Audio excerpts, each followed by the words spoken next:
ছোটবেলা থেকে এই পর্যন্ত একতলাফ কারে কয় আমি এটা বুঝিয়ে নেই সাবজেক্ট।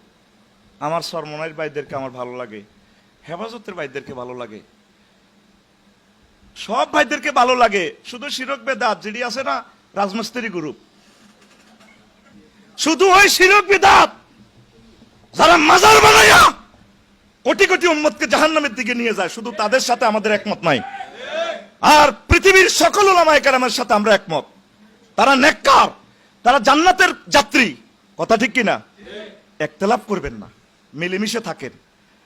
কেউ কইতেছেন আপনারা মাদানী জিন্দিগিতে আছেন, আমি হাসি। আমনে সুলাইমান আলাইহিস সালামের ফলা তো বেশি দামি ফলা ন, ফিলিস্তিনের এই ফলা গুণ 2 লাখ নবী রাসূলের ফলা। কয় লাখ?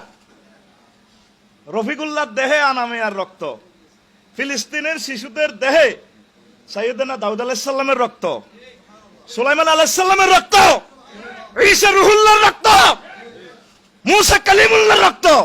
যে মুসার শানে আল্লাহ বলছে ওয়াস্তারাতু গালি নাফসি, মুসা তোমারে আমি আমার আই লাভ ইউর জন্য বানাইছি। সুবহানাল্লাহ বলেন। সেই ফিলিস্তিনকে 90 বছর মারতেছে। আপনারা মনে করেন 16 বছর পর চট করে দিয়ে বলছে কথাটা, সে এমনি বলেন, আল্লাহর পক্ষ থেকে বলছে। বাচ্চা, সুন্দর ফুটফুটে বাচ্চা প্রসব হওয়ার পর সবাই খুশি, মিষ্টি বিতরণ করে। ফুল না পড়া পর্যন্ত কেউ অপেক্ষা করে না মিষ্টি খার। আর ফুল না পড়লে শেষ, বিপ্লবের পর প্রতি বিপ্লব হয়। আভ্যন্তরীণ অনেকগুলো কথা আছে, বলার স্কোপ নাই, কারণ মিডিয়ার সামনে সবগুলো জ্ঞান দেওয়া যায় না। সবচেয়ে আল্লাহ রসুলের সহজ সাহাবী আবু হুরায়রা রাদিয়াল্লাহু তাআলা আনহু, তিনি বলেন আল্লাহ রসুল আমার 2 বস্তা ইলম দিছে। কয় বস্তা? কয় 1 বস্তা আমি প্রচার করছি।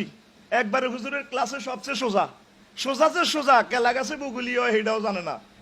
ওনার 2 বস্তা ইলম দিছে। কয় 1 বস্তা ইলম আমি তোমাদেরকে প্রচার করছি, আরেক বস্তা ইলম যদি বলি তাহলে আমার কল্লা থাকবে না। রাষ্ট্রযন্ত্রের কি ভয়াবহ অবস্থা! উলামায়ে কেরাম আল্লাহর জিকির যেটা মামুন ভাই শিখেছে, ফাস্তাজাবনা লাহু ওয়া নাজাইনাহু মিনাল গাম্মে ওয়া কাযালিকা। থামবো কোথায় আমরা? থামার সময়টা কই? আমাদের দূরে জান্নাত দেখা যাচ্ছে, সেখানের জন্য আমরা আমাদের জাতিকে জান্নাতে নেওয়ার জন্য অবিরাম অবিরাম একামতে দিনের কাজ করতে হবে আমাদের। কথা ঠিক কিনা? থামার সুযোগটা কোথায়? প্রিয় বন্ধুরা, একটা হাদিস বলছি, আনাস রাদিয়াল্লাহু তাআলা আনহু বলছেন, কাতাইতুন নবী সাল্লাল্লাহু আলাইহি সাল্লাম ও মাই ওয়াসিফুন বারবারিয়ুন। আমি আল্লাহ রাসূলের দরবারে একদিন মাহফিলে আসলাম, টাউন হলে। তা আমার সাথে একটা আনসিভিলাইজড একটা ছোট্ট সোনামণি ছিল, যুবক এরকম আর কি। ফাকালা রাসূলুল্লাহ সাল্লাল্লাহু আলাইহি সাল্লাম ইন্না কওমা হাযি ইন্না কওমা হাযা আতাহুম নাবিয়্যুন ক্বাবলি। এই ফলা তো সেই দলের ফলা, ওই সেই বিল্ডিং এর, বুঝছেন নি? এই ফলা তো সেই বিল্ডিং এর ফলা। কয় তাগো কাছে আমার আগে নবী আইছিল, ফাযাবাহুহু, তারা নবীটারে জবাই করে গেলেছে। ওয়া কাতালুহু ওয়া তাবাকুহু, তারার নবীরে রাঁধি এলেছে। কি করছে? ডাইরেক্ট নবীরে জবাই করে গোশত টস্ত রাঁধি, ফাকালু লাহমাহু, তার গোশত খেয়ে ফেলছে। জোল রয়েছে না? জোল জোল আছে না? ফয়জি ভাই আমার একটু জল দিছে দে গোশতের।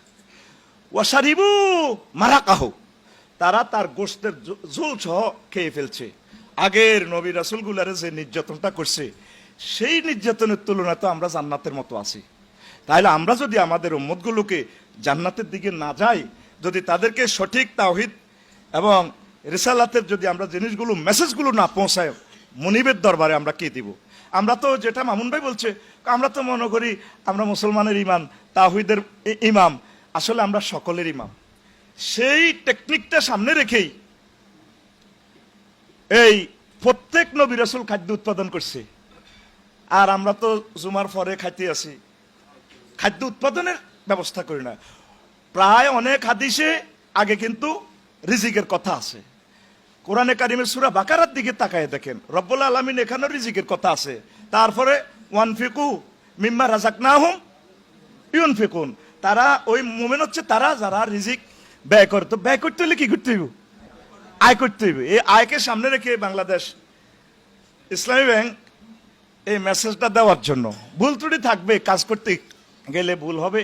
এখানে মোদারাবা, মোরাবাহা, জেহালাতুল মবিতে, বায়ু সেকাক, অনেকগুলো প্রবলেম আছে। তো 100% আমরা ট্রানজেকশন বাংলাদেশ ব্যাংকের সাথে করতে গেলে, বহির্বিশ্বের সাথে করতে গেলে এখানে হালাল হারামের প্রশ্ন জাগে। তবুও তো চেষ্টা করতেছি, যেখানে নামাজের সময় নামাজ হয় আমরা চেষ্টা করতেছি। এই সুন্দর একটা জবাব দিয়ে আমরা এই প্রতিষ্ঠানকে, এটা আল্লাহর জন্য বলছি, এখানে আসছি তাদের জন্য নয়, আমরা আমাদের একটা ইকোনমিক্যালি একটা বড় প্রতিষ্ঠানের দরকার। রব্বানা আতিনা ওয়াফিল আখিরাতে, এই কথাটা কেন বলছি? এই যে 10,000 12,000 টাকার জন্য হুজুরের দিকে চাই যান, আমি আমার কলবের দিকে মোতাবাজ্জি আছি, আমার কলব হযরত মুরিদের পকেটের দিকে মোতাবাজ্জি আছে। দেখেন মোহাম্মদ রাসূলুল্লাহ জিবরিল আমিনের ফোন করবার আগে হাজির, কো বস কি জন্য ডাক দিছেন? সেই মুহাম্মদ সাল্লাল্লাহু আলাইহি সাল্লাম, সহিহ আল বুখারীর হাদিস, কুনতু আরা গানাইমা মক্কা বিদিরহামাইন, আমি 2 টাকা দিই, আমি মোহাম্মদ আবু জাইল্লার গো ছাগল চড়াইছি। কি চড়াইছি? এটা কথা কন, এটা तमाम পৃথিবীর জন্য একটা মেসেজ, উৎপাদন এবং উৎপাদন। কারণ এই দেশটা ধ্বংস করার জন্য সুপার নোট দিয়ে তো আমাদের 60,000 কোটি টাকা শেষ করেছে। একটা একামতের দিনকে যদি আপনি দ্বার প্রান্তে নিতে হয়, বিজয় এবং স্বাধীনতার ফসল যদি রন্ধ্রে রন্ধ্রে প্রতিটা ডোর টু ডোর পৌঁছাতে হয়, ইকোনমিক্যালি বিপ্লবের দরকার। কারণ রব্বানা আতিনা ফিদ দুনিয়ার সাথে ফিল আখিরা, এটা আত্ম মাতুব হেলাই। কথা বোঝেন? কথা কি কষ্ট হচ্ছে? মুসা আলাইহিস সালাম পর্যন্ত ছাগল চড়াইছে, শুধু বিয়াল্লাই। ক বছর? 10 বছর। কয় বছর? এ ছাগল চড়াই এমন বরকত হয়েছে ফাহারমে, এক কূপ থেকে কিছু পানি খাওয়াইছে, কই ও এবছর যা ছাগল হইব তুমি ভাইবা। এবার ওই কূপে এমন বরকত দিছে আল্লাহ, কালা রঙের হাজার হাজার ছাগল। আল্লাহ তো জানে এদিক কেন্দ্র দখল করণ লাগবো, মাল লাগবো, অস্ত্র টস্ত্র লাগবো। 10 বছর ছাগল ছড়া মাইয়া তো দুগা বিয়ে করলো। তারপরে এমন ছাগল হয়েছে কারণ ওই ফেরাউন্না ফাঁড়ারে তো সাইজ করতে হইব। তাইলে দেখেন, দেখা যায় কিন্তু ছাগল ছড়ানি প্রত্যেক নবী রাসূল আগে ছোট কাজ করছে, তারপর আল্লাহ রাব্বুল ইজ্জত তাদের মান সম্মান আর সজীবী নিয়ে গেছে। আমরা আলেমরা ছোট কাজটা করতে রাজি না, এক এবং নেক থাকতে রাজি না। এনা বাপ্পির যদি হুন্ডা দাও এতে কান্দির ভাড় ধরে, হে ফোন কর জেন্টামেন্টা সাগরিকা সবুজ যা কোনারে ফাঁত করে 10টা হুন্ডা 20টা গুন্ডা লো রেডি, ঠিক কিনা? আর আমি যদি নাজিম ভাইরে ফোন করি, ভাই আমি তো বিপদে আছি, মোস্তাক ভাইরে, ভাই ভাই আরো তো বোধ মারিয়ে লাগবো, আপনি এরকম বক্তৃতা দিলেন কা? আরে হুজুরে, আরে কবে তোরা মানুষ হবি রে ভাই, আমার দুঃখ লাগে। এক না থাকলে ইসলামী বিপ্লব সম্ভব, এক না থাকলে আমাদের প্রাণের প্রতিষ্ঠান আমরা টিকে রাখতে পারবো। What is the super note? এই যে টাকা, আমি তো সময় আমার অভাব, টাকাতে একটা নম্বর আছে, এই দেখেন জ ঢ, এরপরে না এটা ভর মারে দিবেন 5730। এই টাকাকে ধরেন, এটা আমরা জেনুইন নোট বললাম, এখানে 50টা সিগন্যাল আছে, ব্লাইন্ডের জন্য ব্লাইন্ড সিগন্যাল আছে। কেমন? টাকাতে একটা নম্বর আছে কিনা, তাহলে মেশিনে ধরতে পারবে যে এটা অরিজিনাল নোট, মানে জেনুইন নোট। আর একটা নোট হচ্ছে fact note. What is the fact note? Fact note হচ্ছে টাকাটা জাল, যে কোনো একটা সিনড্রোম নাই। হোয়াট কলস সুপার নোট? সুপার নোট কি?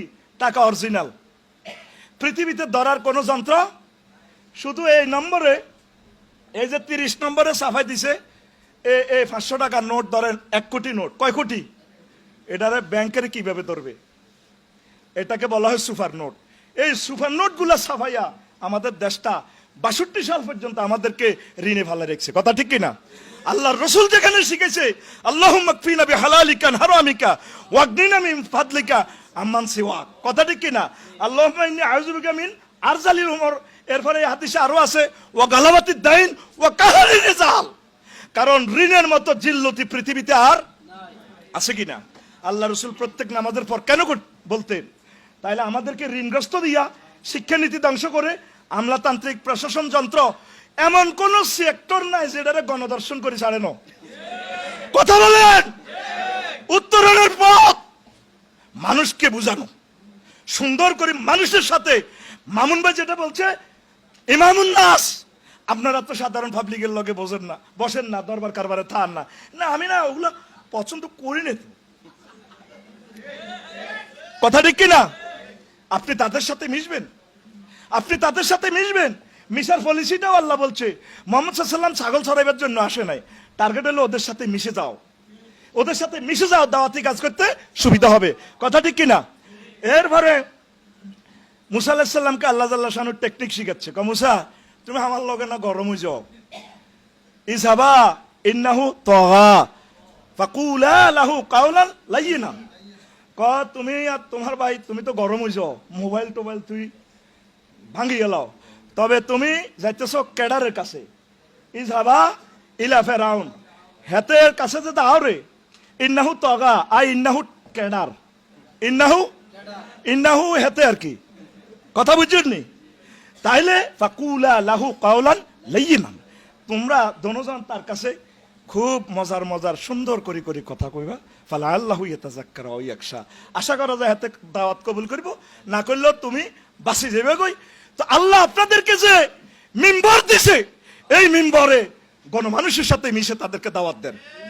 আপনি মুসলমানের ইমাম নয়, আপনি হিন্দুদের ইমাম, তাদেরকে সেবা করেন, বুঝান, ভালোবাসেন, তাদেরকে সার্বিকভাবে মদিনার পথে নিয়ে আসেন।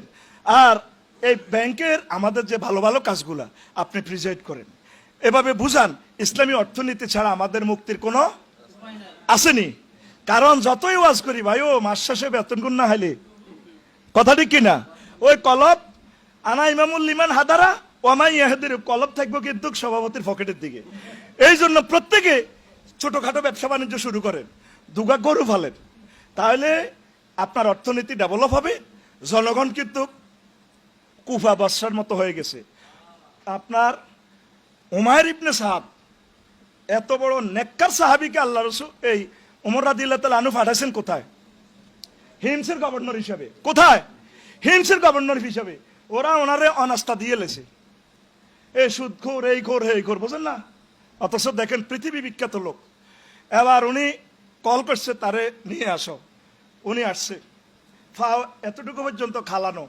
কারণ ওমর রাদিয়াল্লাহু তাআলা আনহু মানুষ চেনে, উনি মানুষ চিনার সফটওয়্যার। সুবহানাল্লাহ কর, আল্লাহর এক বান্দাও মানুষ চেনে, এমন লোককে বেশি বানাইছে যার পিছে নামাজের ইমামতি, নামাজ পড়া যায়, ঠিক কিনা?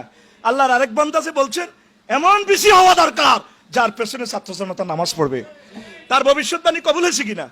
এখন আসেন, উনি আসছে যে কোনো গোড়াও নাই, গাড়িও নাই, চুল এলে থেলো, লাঠির মধ্যে বদলারা যেভাবে ওই বিজরা এভাবে বদলারা রশি রশি ইয়ে না, উনি বস্তা টস্তা লই থালা বাড়ি লই এভাবে আসে। ওমর রাদিয়াল্লাহু তাআলা আনহু কয়, রাষ্ট্র কি এত দেউলি হয়ে গেছে? উঠ কই, ঘোড়া কই? ক সাহার নাই। তোমার বিরুদ্ধে 3টা অভিযোগ, তুমি জনগণের সাথে দেখা করো না কেন? ফিয়েসরাও ঘটনাটা কি? ক আমিরুল মুমিনিন, দিন রেখে দিছি আমি মানুষের সেবার জন্য, রাত্র আমি ইবাদত বন্দিগি করি, এই জন্য দেখা হয় না। তাহলে তুমি ট্যাক্স কেন মদিনা তৈয়বার কেন্দ্রীয় ব্যাংকে ফাড়াও না? কি করছো টাকা? তুমি এত দেউলিয়া ফানা বাপ ধরছো? হ্যাঁ, জনগণের ট্যাক্স উঠাইয়া তাদের কল্যাণে ব্যয় করে দিছি। দেখেন, আশুরায়ে মুবাশশারার একজন বিশ্ববিখ্যাত উমাইর ইবনে সাদকে দিলেন, আর জনগণ কি হয়ে গেছে? ওনার বিরুদ্ধে লিগেশন। ঠিক তাম পৃথিবীর 1000 কোটি মানুষ প্রায় কারবালা এবং বসরা, সিরিয়ার মতো হয়ে গেছি আমরা, ঠিক কিনা? এদেরকে বুঝান, এদেরকে নেতৃত্ব দেন, এদেরকে জান্নাতের দিকে আহ্বান করেন। এরা যদি আমাদের রক্ত গোশত যদি ওরা ফাঁকাইয়া খেয়েও ফেলে, আমরা আল্লাহর পথ ছাড়বো না। আমরা একামতের দিনের মেসেজ পৌঁছাবো। আল্লাহ আমাদের এই অর্গানাইজেশনকে, এই প্রতিষ্ঠানকে, অর্থনীতিকে, এই পৃথিবীর অন্যতম শ্রেষ্ঠ প্রতিষ্ঠান ইসলামী ব্যাংকের খেদমতকে আল্লাহ কবুল করুক। 100% সহিভাবে বিনিয়োগ করার তৌফিক বকশিশ করুক। ওলামায়ে কেরামের নেক হায়াত কামনা করে এই কুমিল্লা মহানগরীর এই সুন্দর অনুষ্ঠান আমি বিদায় নিলাম। আসসালামু আলাইকুম ওয়া রাহমাতুল্লাহ। Rose TV 24. Enjoy by listening to the Holy Quran.